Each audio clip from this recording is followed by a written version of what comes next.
Bybit, the second largest cryptocurrency exchange in the world in terms of trading volume, was hacked for $1.4 billion. This is the biggest hack in history. Previously, the incident with the Ronin network in March 2022 was considered the largest, when about $615 million was stolen.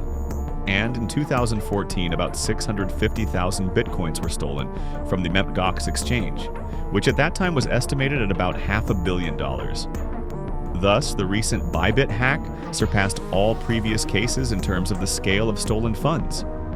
And the hacker now surpasses Vitalik Buterin in the number of ethers he holds.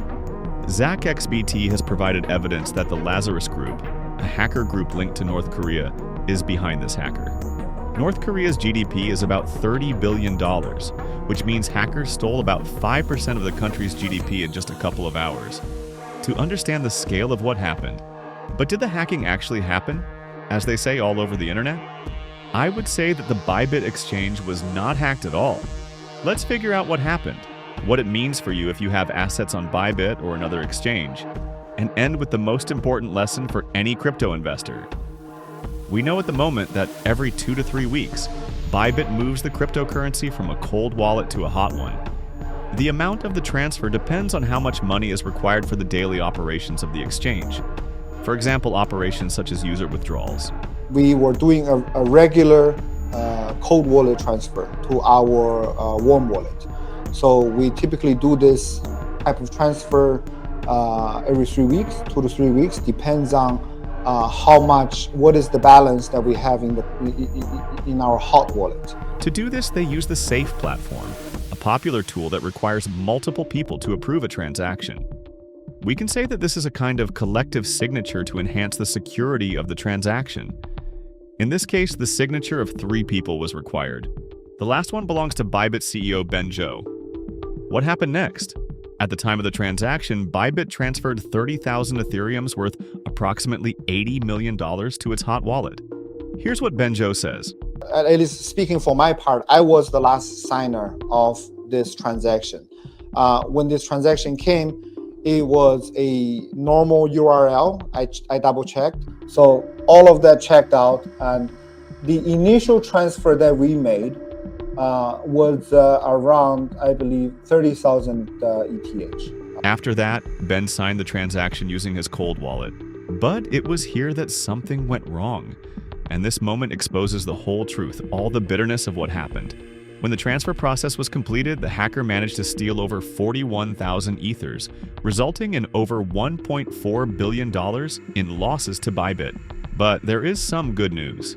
This incident affected only the Ethereum cold wallet and did not affect other cryptocurrencies and wallets of the exchange. Bybit also received a loan from its partners to cover the losses. The exchange decided not to sell other assets from its reserves in order not to influence the market. And what about the withdrawals? You can still withdraw your money from Bybit. However, after the news of the hack spread, a real banking panic began on the exchange, and the number of withdrawal requests increased 100 times compared to the usual figures. The Bybit system still performs standard security checks on every transaction, so this causes even greater delays. At the moment, the withdrawal of Ether takes several hours. Therefore, if you want to withdraw your money, you will have to wait. And if you're trying to contact Bybit support, you'll be waiting too, because there are already thousands of people in line. The most important question is your money safe?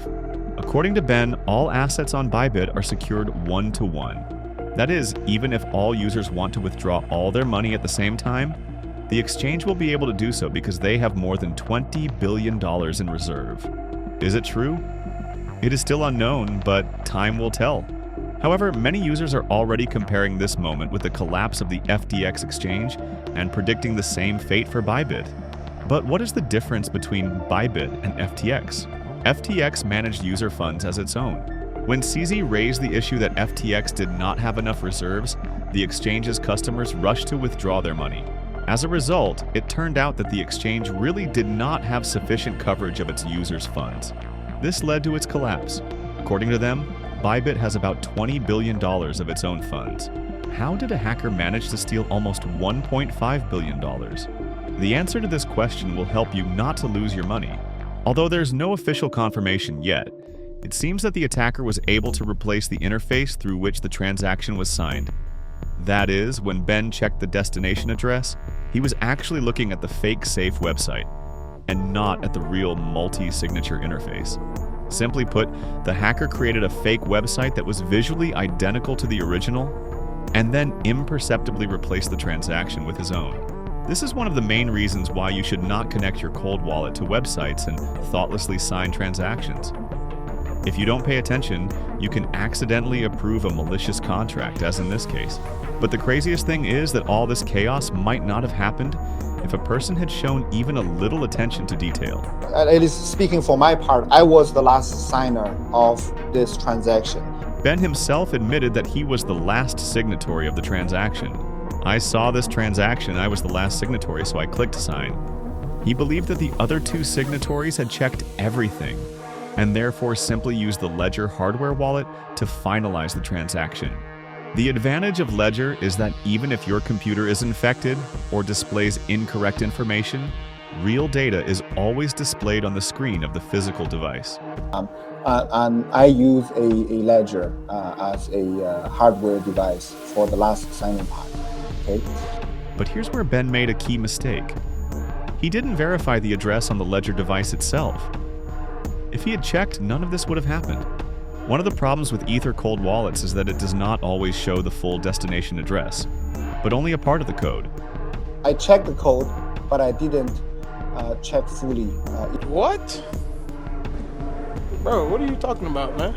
You know, it's even funny because when I, for example, transfer $1,000 in the cryptos, I first send $1 to the verification transaction while checking the letters and numbers for a long time. Here, a person works with billions of dollars and decided not to check the code completely. This is blatant negligence and not hacking at all. If he had checked the address on the Ledger display, this hack simply would not have happened. Now, accusations against Ledger have started appearing on the web, which is absolutely pointless. Ledger is not to blame for this situation. This is not a device error, but the sheer negligence of the CEO of Bybit. Verifying transaction details is a basic rule of crypto security. If you don't know how to use your wallet correctly or are just lazy to check the details, no level of protection will save you. What will happen next? Bybit is now fully switched to disaster recovery mode. They are working with the SAFE team to find out if their server has been hacked and the devices of the Bybit signatories have been infected. I decided to go to the SAFE website and saw that their service was temporarily suspended while they figured out the situation. Bybit also cooperates with lawyers and law enforcement agencies to track stolen money through the blockchain. If these stolen ethers end up on a centralized exchange, they can be quickly frozen and tried to be returned, so it will be quite difficult to sell these ethers. It is still unknown what the authorities can do now. In any case, now all that remains is to wait and follow the development of this story. How Bybit will cope with the financial blow to cover the stolen Ethereum? Bybit has received a credit loan from its partners. Many users are asking if Bybit can simply buy out $1.4 billion from the Ether market. No, they decided to just borrow Ether from their partners to cover these losses.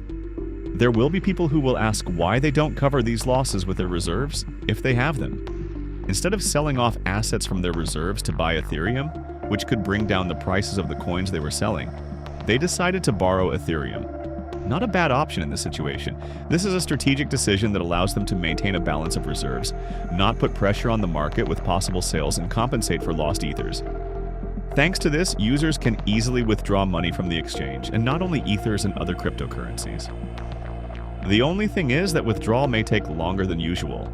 And the main conclusion from this story is that this situation once again proves why keeping cryptocurrencies on the stock exchange is a bad idea. But here's another confirmation. Now answer me. Have you transferred your cryptocurrencies from an exchange to a cold wallet? Okay, but just transferring money to a cold wallet is not enough. You must be able to use it properly. You must check absolutely everything down to the last letter and number in transactions. And if you're sending $1 billion, it's probably better to check everything, or at least make the first test transaction for a small amount. Here's a lesson for all crypto investors.